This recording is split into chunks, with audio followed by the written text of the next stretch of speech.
Polda Daerah Istimewa Yogyakarta telah menetapkan 5 orang tersangka dalam kasus judi online.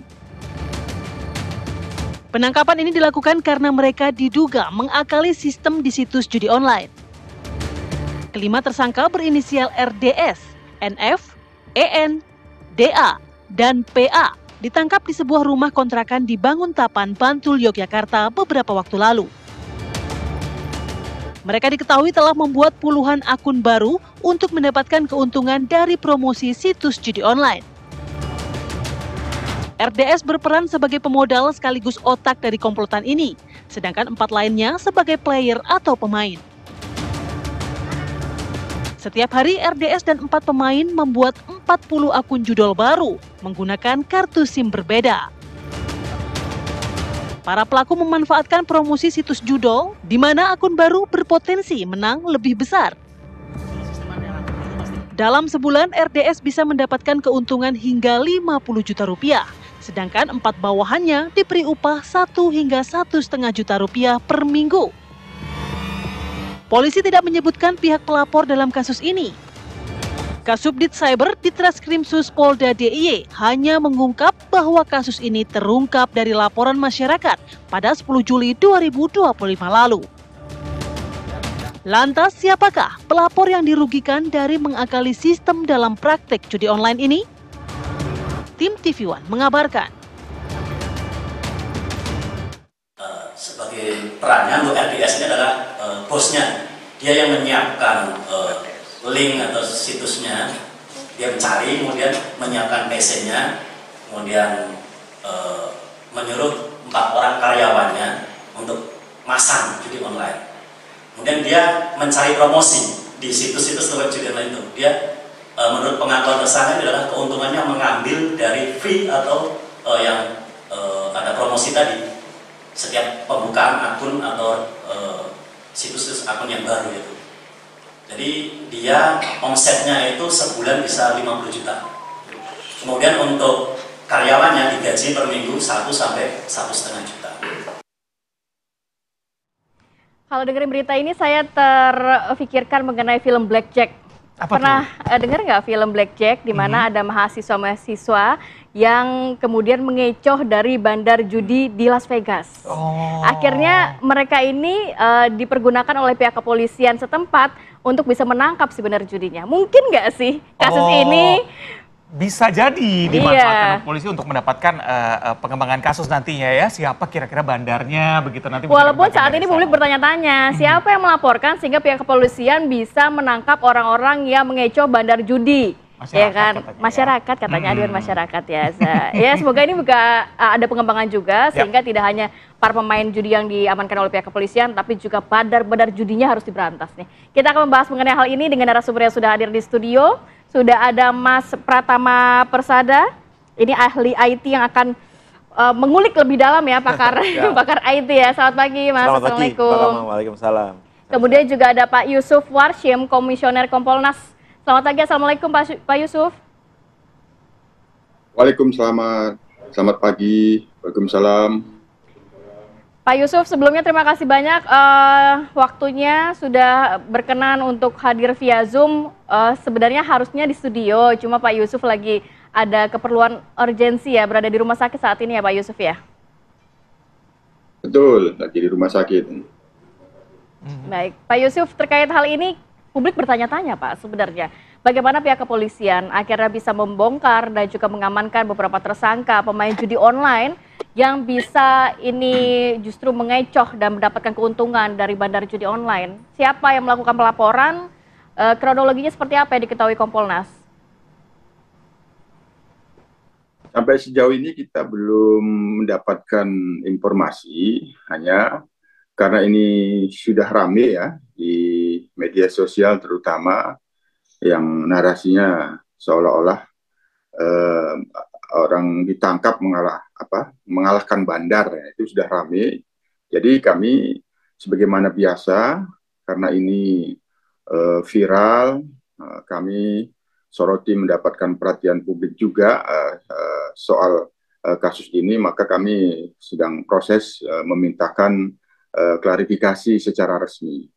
Yang kedua, tentu yang disampaikan oleh Polda DIY apabila kita cermati sementara di pemberitaan, sebenarnya kan ini apabila memang benar sudah ada 5 tersangka, ya ini ya sebenarnya kasus judi online, main judi hanya terkait dengan soal mengakali sistem, tentu sebenarnya itu bisa dikatakan modus ya, modus main judinya.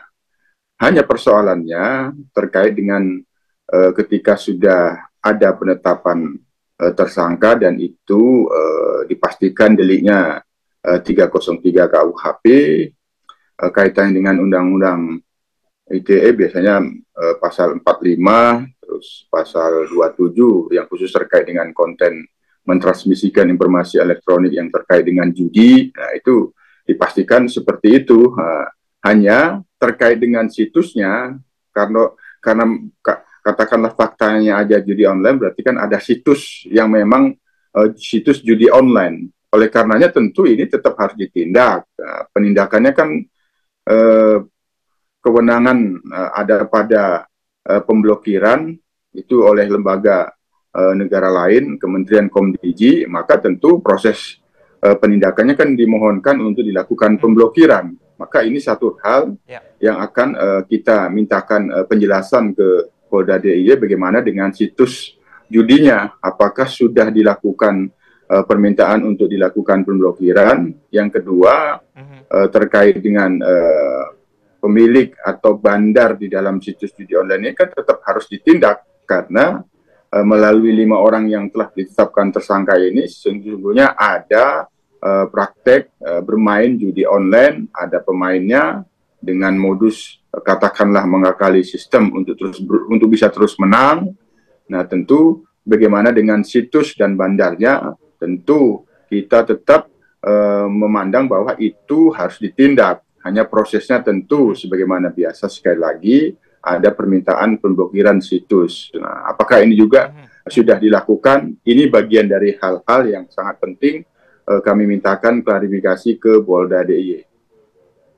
Oke, baik Pak Yusuf, tadi Anda mengatakan ini menjadi perhatian masyarakat, menjadi perhatian Kompolnas juga, terutama mengenai highlight-nya adalah pelaporan dari masyarakat. Sebenarnya apakah memang kepolisian bisa mengungkap masyarakat mana yang melaporkan kasus ini yang merasa dirugikan begitu Pak Yusuf? Ya, masyarakat yang melapor ya bisa saja masyarakat yang mengetahui, mengalami dan menyaksikan ada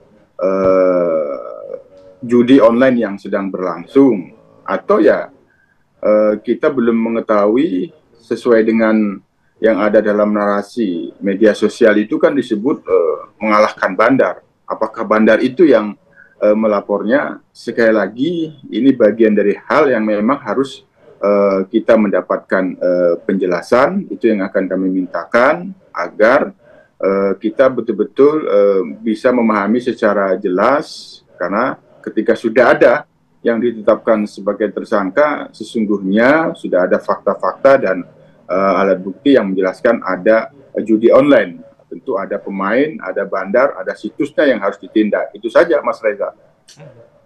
Baik. Jadi memang harapannya tidak hanya pemainnya saja diamankan pihak kepolisian, tapi ada bandar yang tadi disebutkan dan juga situsnya yang juga akhirnya dibekukan oleh pihak kepolisian. Saya mau ke Mas Pratama. Ya. Ini kalau melihat modus yang dilakukan oleh para tersangka ya Mas ya, dari Anda pakar IT nih, sebenarnya modusnya gampang aja nggak sih dilakukan? Ternak akun, pakai VPN, kemudian juga hanya menggunakan beberapa orang. Ya. Jadi gini, judi online itu sebenarnya punya beberapa sistem. Yang pertama adalah dia punya game engine. Game engine itu adalah sistem yang membuat kerandoman, kemudian mengecek siapa yang menang, kemudian kapan menangnya dan lain-lain. Kemudian ada game logic. Game logic itu dia akan mengecek kapan si pemain ini akan diberi kemenangan. Kemudian return to player-nya itu berapa, yang dibalikin kepada si pemain itu berapa gitu. Mereka ada logik itunya gitu. Dan semuanya bisa diatur ya? Semuanya bisa diatur. Semuanya sudah diatur oleh bandar. Jadi pemain itu dia itu sudah ditentukan oleh bandar kapan dia menang, kapan dia kalah, kemudian kapan dia akan bisa dapat jackpot dan lain-lain. Itu semua sudah diatur Dan sejak dia daftar. Algoritmanya dibuat untuk menguntungkan bandar. Algoritmanya pasti digunakan untuk menguntungkan bandar. Karena apa? Karena yang dibalikin itu sebenarnya hanya 0,1% saja kepada si pemain gitu. Nah, ketika mereka akan menggait pemain baru, ya, logika permainan ini adalah pengen orang yang main itu akan senang dulu. Menang dulu berarti. Diberi kemenangan, gitu. Artinya apa? Pasti diberi beberapa kemenangan di awal-awal mereka main, supaya mereka tertarik kan. Kalau sekali main kalah pasti nggak mau dong. Gitu. Nah, ini pinter ini yang ditangkap ini, para tersangka ini gitu. Dia tahu bahwa logika bermain judi online itu seperti itu. Main beberapa kali, beberapa ratus kali, dia menang, dia withdraw, keluar, bikin akun baru lagi gitu. Dan ternyata itu jitu. Artinya apa? Artinya dia bisa dapat duit banyak sekali. Buktinya dia bisa bayar orang untuk menjadi petugas yang ngeplaynya aja gitu. Yang dia bisa bayar begitu, dan dia bisa dapat keuntungan sangat besar. Dan terbukti ternyata ini termonitor oleh bandar, karena bandar itu mereka punya sistem dashboard yang bisa ngecek sebenarnya siapa yang main, berapa kemenangannya, kemudian dia ada di mana. Ada di mana itu dia karena daftar pakai lokasinya gitu. Artinya si bandar ini punya detail informasi yang cukup siapa saja player yang ada dalam sistemnya. Nah, polisi ketika menangkap itu gitu, ya kan? Nggak mungkin dia tiba-tiba nangkep, tapi pasti ada informasi karena detail gitu, ya kan? Walaupun aduan masyarakat. Iya dong. Kemudian ketika aduan masyarakatnya siapa gitu. Kalau misalkan yang masyarakat dirugikan, nggak mungkin masyarakat dirugikan. Yang dirugikan dalam hal ini adalah agen dan bandar. Bandarnya. Gitu. Jadi yang lapor pasti agen atau bandar atau orangnya agen atau bandar. Gampang aja sebenarnya. Gitu. Nah, ketika si pemain tersangka ini ditangkap gitu, ya kan, dengan berbagai macam alat bukti menjadikan tersangka gitu. Ini jadi keanehan juga. Kita ini sebenarnya di Indonesia niat bener nggak berlas judi online. Dari beberapa cara yang kita lakukan udah nggak berhasil tuh. Masalah blokir, ternyata yang diblokir salah, yang diblokir hanya landing page bukan servernya. Masalah pemblokiran akun yang dipakai deposit, ternyata fraud detection bank nggak bisa mendeteksi dan nggak mau ngeblokir, sehingga orang masih bisa deposit, masih bisa withdraw. Yang ketiga, orang-orangnya sudah ada nih analisis PPATK, by name by address, kemana itu duit beredar, siapa perusahaan yang dijadikan penampungan, siapa namanya, nomor handphonenya berapa, di dalam negeri, di luar negeri, udah ada itu nama-namanya. Ini kan nggak ditangkepin, iya kan? Udah diserahkan kepada aparat penegak hukum. Ketika ini tidak dilakukan, akibatnya apa? Sampai detik ini kita masih bisa main judi online. Padahal sebenarnya sistem untuk mematikan situs judi online ini mudah ya? Gampang sebenarnya kalau mau. Ini masalah kan nggak ada niat, nggak ada kemauan dan nggak ada keberanian. Nah, ketika sistem normal ini nggak ada, bahkan Menko Polkam membuat Des Pemberantasan Judi Online, ternyata tidak berjalan dengan baik, walaupun klaimnya menurun gitu, tapi ternyata orang masih bisa main dengan gampang sampai saat ini. Ini ada nih sebenarnya oase nih. Ada yang bisa nyentil si bandar ini. Siapa dengan tuh? Ini para tersangka. Ini kan bandar ini agen ini kan kesel nih. Ya kan, sehingga dia melaporkan, wah ini ngerugiin kita nih. Kalau para bandar ini mengetahui, ini saya mengutip pernyataan Mas Pratama ya, kalau para bandar mengetahui ya kenapa nggak akun-akun tersebut saja dimatikan? Kenapa? Kenapa harus Karena begitu dimatikan dia bikin baru lagi. Sebelum dimatikan dia bikin baru lagi. Kan dia tahu nih, ketika saya udah main 150 kali play, kemudian dia menangnya itu possibility of win-nya itu 70%, dia akan mematikan. Dihabisin. Makanya ada yang tugasnya beli SIM card, ada yang tugasnya bikin akun, ada yang tugasnya mainin gamenya. Tempat orang tadi yang membantu ya. Ya, makanya ini sebenarnya jangan ditangkap. Dia suruh nge-training semua para pemain judi online gitu supaya main gayanya dia. Bandar judi dan akhirnya kan apa? Ya. Akhirnya kan semua bandar sama agen rugi tuh.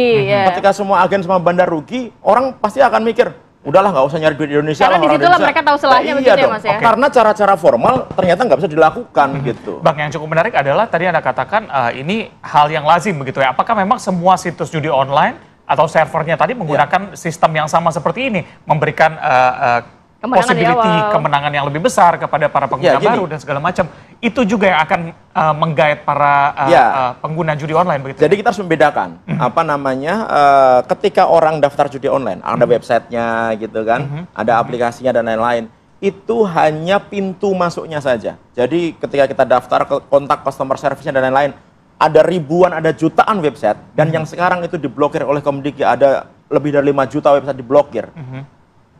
Pengaruh nggak? Matiin nggak judi online? Ternyata nggak. Kenapa? Karena yang diblokir itu hanya pintu masuknya. Tempat mainnya itu nggak diblokir. Nggak terjamah. Dari jutaan pintu masuk ini sebenarnya, dia hanya masuk ke dalam 5 atau 6 tempat permainan aja. Jadi semuanya sama. Pakai agen manapun, semuanya sama masuknya Itu ke ada sana. di Indonesia atau di luar negeri? Kalau servernya kita nggak tahu, ya kan, karena kita menggunakan proxy kan. Tapi kita nggak peduli dia mau pakai proxy, mau ada di negara manapun, tapi kita bisa tahu alamat server si bandar judi online itu. Jadi harusnya alamat server itu yang diblokir, bukan landing page-nya, bukan ngeblokir websitenya, tapi ngeblokir hanya 5 atau 6 server ini saja. Tapi ini tidak dilakukan kan, gitu. Baik. Makanya ini kan hal yang sebenarnya. Tadi poin penting yang disampaikan oleh Mas Pratama, nanti saya mau ke Pak Yusuf.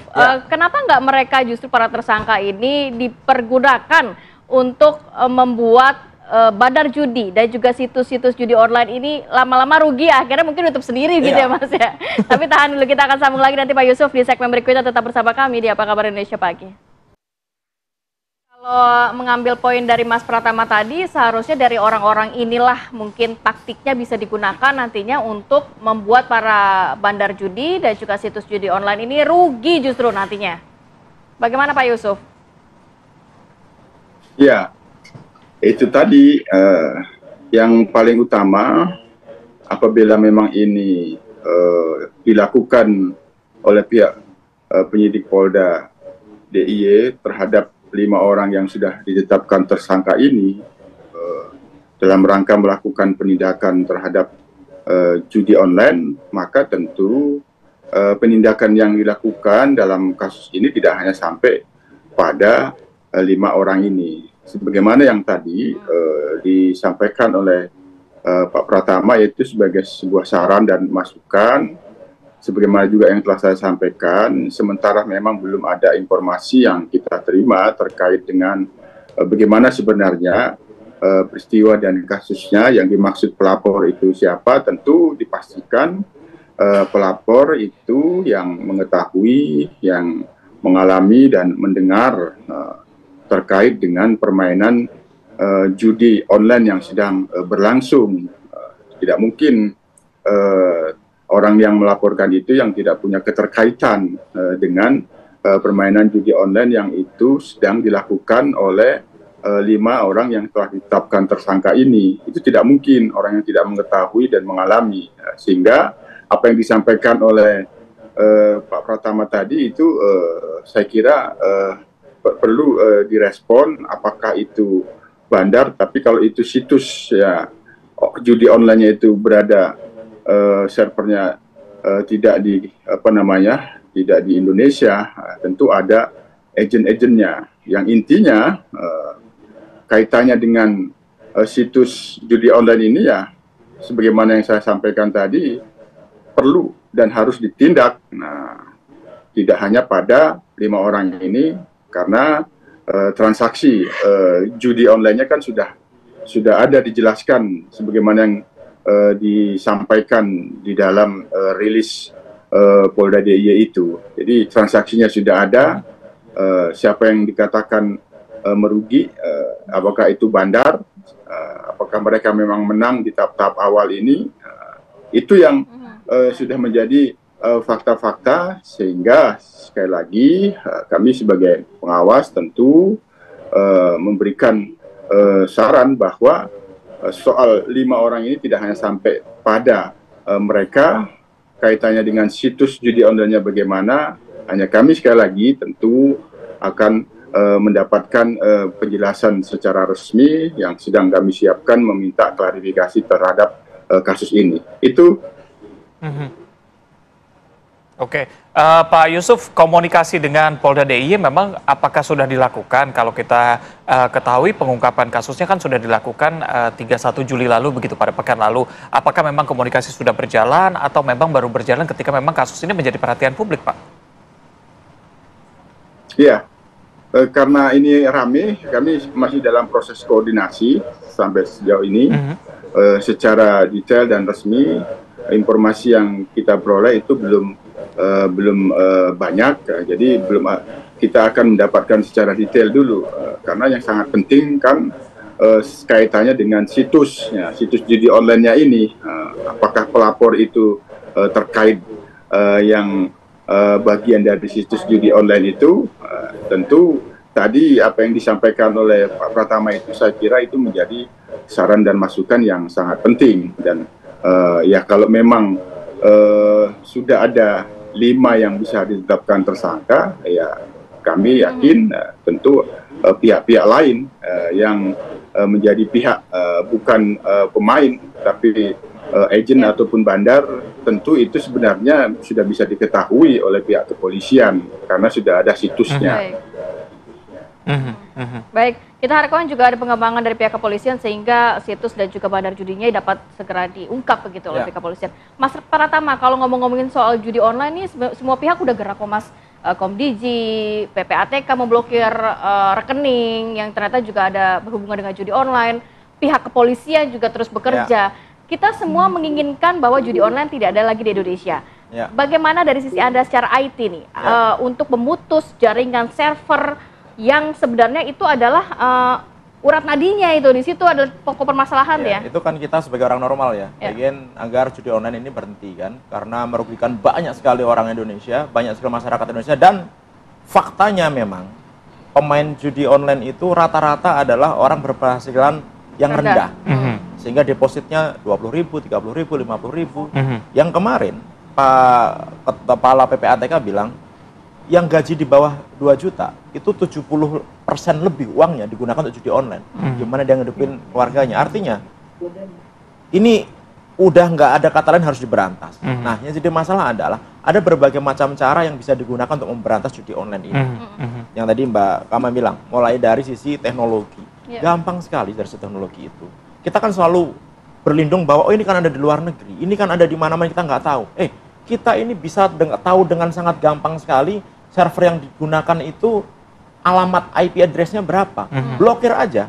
Kalau misalkan alamat servernya itu ternyata digunakan juga oleh pengguna-pengguna normal, ya nggak apa-apa, blokir aja. Kenapa? Nanti si pemilik layanan itu pasti akan komplain, jangan diblokir dong. Kita tinggal bilang, ya udah kalau nggak mau diblokir, jangan terima dong pemain judi online di server Anda. Karena mereka bisa menggunakan Cloudflare. Cloudflare itu salah satu sistem yang digunakan untuk melindungi IP address. Itu bisa diblokir, gampang sekali. Yang kedua, orang main judi online itu pasti akan melakukan deposit. Nah, ketika deposit, karena orang-orang banyak nggak punya duit kan, yang main, yang deposit 20.000, 50.000 dan lain-lain. Itu patternnya jelas, bank itu pasti tahu, nggak mungkin nggak tahu. Bagaimana transaksi berlangsung selama 24 jam, ya kan? Transaksinya kecil-kecil jam 3 pagi, jam 2 pagi, orang masih bayar ke bengkel dan lain-lain. Ini pasti tahu bank, penyedia dompet kita udah pasti tahu. Tapi kenapa nggak diblokir gitu, ya kan? Kemudian lalu lintas uang itu juga PPATK sudah tahu semuanya, sampai ke perusahaan mana, akun mana gitu. Tapi kenapa nggak diblokir? Yang ketiga, orang-orangnya itu udah ketahuan. Silahkan tanya ke PPATK, silahkan dikonfirmasi ke PPATK bahwa mereka sudah punya nama-nama by name by address. Siapa pemain judi online ini, siapa penerima manfaat dari uang judi online ini, kemudian perusahaan-perusahaan mana di dalam dan luar negeri yang digunakan penampungan judi online ini. Makanya logikanya gini Mas Reza, kalau mau nangkep si pelaku judi online, kenapa nangkep 5 orang ini? Ada 5 juta lebih pemain judi online di Indonesia, dari mulai ASN, mulai dari TNI, mulai dari Polri, mulai dari anggota DPR, mulai dari swasta, semuanya itu ada. Yang datanya tadi sudah dimiliki oleh datanya PPATK sudah ya? ada. Mas, yang cukup menarik adalah kalau kita lihat sekarang baik itu di website, maksudnya kita buka sosial media dan segala macam, ini masif sekali iklannya. Betul. Apa yang bisa dilakukan untuk memberantas? Salah satunya adalah itu, tidak mempromosikan ketika memang nanti servernya sudah ditutup, iklannya sudah nggak ada, websitenya sudah tidak ada, servernya ditutup, tapi pemainnya ada lagi begitu. Iklannya cukup masif. Salah apa yang bisa satunya dilakukan? adalah masalah penegakan hukum. Contohnya misalnya influencer nih, dia ngiklanin judi online. Kan waktu itu udah dibahas semua, sudah ditangkap. Begitu udah ditangkap, ada yang ditangkap yang kelas-kelas bawah, influencer yang artis-artis yang memang ngetop, dilepasin lagi kan. Nah, tapi narasi yang digunakan adalah bermain Nggak mungkin, game gitu, game nggak online. mungkin influencer itu nggak tahu dia ngiklanin judi online. Kenapa? Karena dia pasti tahu di situ orang harus bayar, pasti akan bisa terima, gitu ya kan. Kemudian platform, nah ini platform jadi masalah nih karena Komdigi nggak punya kemampuan untuk melakukan blokir di platform. Oleh karena itu perlu ketegasan. Kalau nggak bisa maksa ya koordinasilah dengan platform, entah Facebook, entah apa namanya X dan lain-lain untuk mereka membatasi. Itu masukan untuk banyak pihak pastinya untuk memberantas judi online. Terakhir Pak Yusuf, bagaimana himbauan dari Anda Pak Yusuf terkait hal ini? Sejauh dalam pantauan Kompolnas terkait dengan pemberantasan judi online yang itu dalam Satgas Polri itu kan bidangnya penegakan hukum. Permohonan pengajuan untuk pemblokiran situs yang diduga itu situs judi online itu terus dilakukan oleh pihak Bariskrim. Yang kedua, memang terkait dengan aliran transaksi itu, sebagaimana yang pernah disampaikan kepada kami, memang ya tidak mudah terkait dengan penelusuran aliran transaksi apabila itu sangat kecil-kecil, 10.000, 20.000 seperti itu cukup banyak. Oleh karena itu memang pemberantasan judi online ini tidak hanya pada Polri, tapi perlu dukungan semua pihak-pihak yang terkait, apakah itu dalam kelembagaan negara, termasuk di dalamnya adalah bagaimana secepatnya ketika bisa dilakukan pemblokiran situs. Nah, termasuk tadi tentu ini akan kita lakukan kajian lebih dalam untuk bisa menyampaikan saran-saran kaitannya dengan usulan Mas Pratama tadi itu, pemblokiran pada server itu memang sudah sering kita mendapatkan saran-saran seperti itu. Nah, yang terakhir tentu kembali kepada kasus yang ada di Polda DIY ini, tentu kita memastikan bahwa tidak hanya pada 5 orang yang telah ditetapkan tersangka, tentu semua pihak-pihak yang terkait dengan beroperasinya judi online yang dilakukan oleh 5 orang tersangka ini tetap harus ditindak. Itu. Oke, baik. Kita juga sudah sepakat bahwa judi online ini musuh kita bersama dan kita bisa berantas masing-masing. Begitu kita sebagai masyarakat juga bisa melaporkan mungkin ya kalau misalnya menemukan kecurigaan tadi. Terima kasih Pak Yusuf dan juga Bang Pratama sudah berbincang bersama kami pagi hari ini. Pemirsa, kita akan jeda terlebih dahulu. Saya jeda, kita hadirkan kabar mengenai ICW atau Indonesia Corruption Watch yang melaporkan 1 penyelenggara negara dan 2 pegawai negeri sipil di Kementerian Agama terkait dengan kasus dugaan korupsi haji tahun ini ke KPK. Selengkapnya usai jeda.